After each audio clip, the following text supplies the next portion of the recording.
Alright, let's get this started with an apology. This week we plan to release the second part of our Necromunda review focusing on gang mode, and in the week since we've not managed to play as many hours with all three houses as are required to give our traditional in-depth analysis.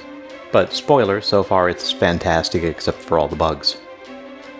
In the meantime, let's take a gander at a rising star of the same genre that has really caught my attention.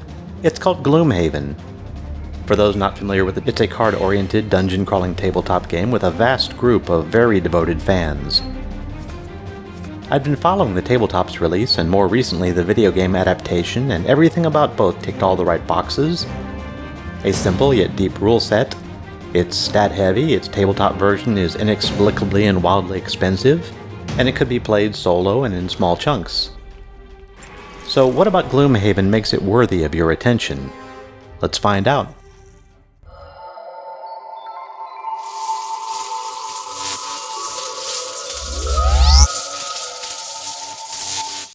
Before I continue, I'd like to personally thank all those who have taken the time to subscribe to SCG's channel.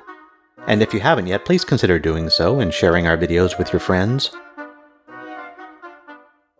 Gloomhaven is, at its heart, a wonderfully crafted, card-based tactical dungeon crawler battler.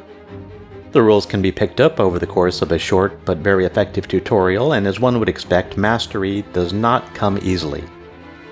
But here's a quick rundown of the game's mechanics, which according to nearly everything I've read is a very faithful reproduction of the tabletops. Each scenario plays out over one or more rooms, within which the objectives will vary. Typically, you'll have to do something like kill all monsters, survive for X number of turns, or loot a treasure chest. Now, don't be discouraged by the textbook goals, it's the moment-to-moment tactical side of play that makes the game eminently enjoyable.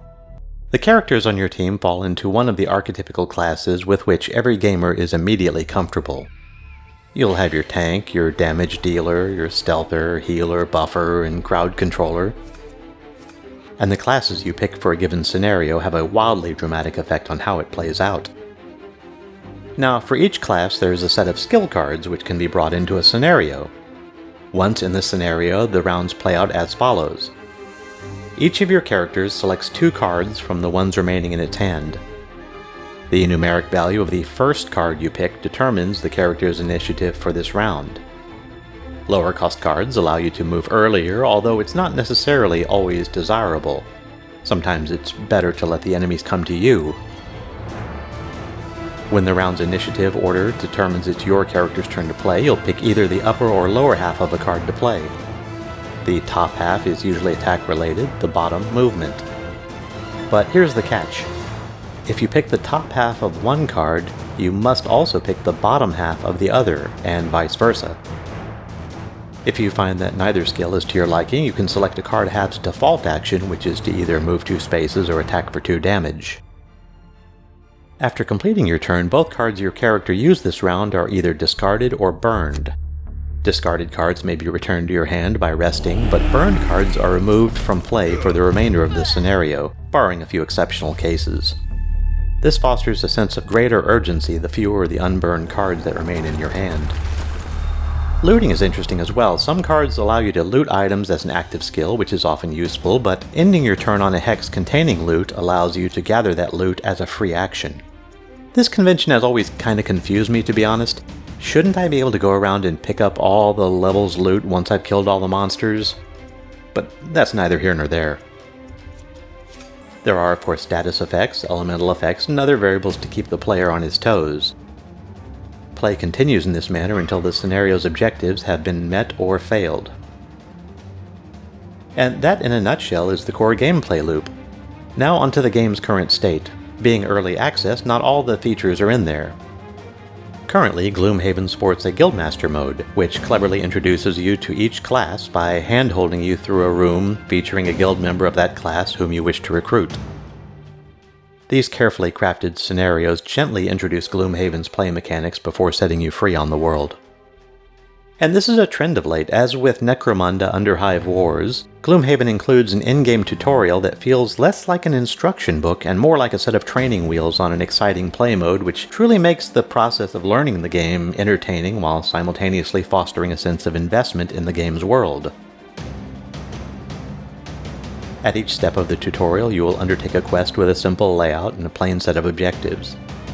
The cards available in your hand will be limited only to those that you need to succeed in this scenario. Doing so makes each room feel like a carefully crafted puzzle designed to teach you a class or a mechanic in an intuitive and practical way. Let's hope this kind of trend continues. There are also a few other modes available. There's a level editor, and even at this early phase of development, I am impressed with its flexibility and power. With it, you can create full maps with their own constraints, layout, deployment, events, and conditions. And due to its ease of content development, as we saw with Neverwinter Nights, I suspect we'll begin to see a large amount of community-driven content. There's a built-in mod manager as well, which allows you to create multiple sets of mods called rule sets that may then be applied to your campaign.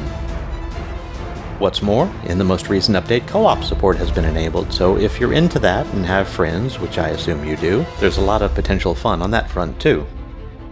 How about the graphics? Well, the biome graphics are all wonderfully detailed with types, subtypes, multiple themes, and atmospheres. The animations are very smooth and convincing.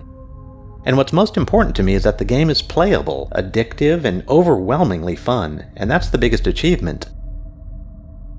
You see, in this genre of tabletop to video game conversions, think D&D or Warhammer and now Gloomhaven, the biggest triumph comes from making esoteric and intricate rule systems accessible to a casual player with a mouse or gamepad, and I'm happy to say that Gloomhaven is certainly headed in that direction.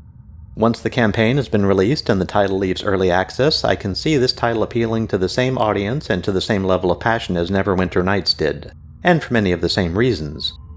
The customization, the co-op capabilities, the open level editor all make for some incredible and long-evolving adventuring action.